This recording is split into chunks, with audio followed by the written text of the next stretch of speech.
say you're a changed man and you care about the truth, but I want to know if you're capable of telling the truth. So I'm going to ask you a question, and I suggest that you consider your answer very carefully, because as far as I'm concerned, your answer will determine whether or not you become a lawyer. During your time at Pearson Specter Lit, did anyone there have knowledge of the fact that you were a fraud?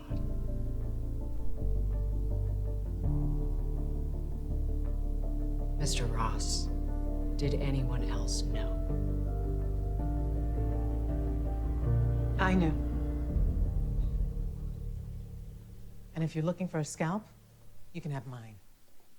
But I was under the impression that this hearing was not about my old firm, but whether or not Mr. Ross should be a lawyer.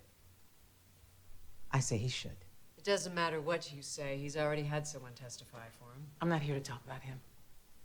I'm here to talk about someone else. Someone else has nothing to do with I'd like to hear this. 15 years ago, a young woman was arrested for illegally obtaining prescription drugs. Turns out she had chronic pain and didn't want to drop out of med school, possibly never to return. So she stole a couple of prescription pads from the hospital where she was interning. A crime with a mandatory sentence of 7 years. But instead of throwing the book at her, the prosecuting attorney showed mercy. Had the charges knocked down to a misdemeanor, recommended probation, and sealed the records. That's a touching story, but I don't see what a random attorney has to do with these proceedings. She's not talking about a random attorney. She's talking about me.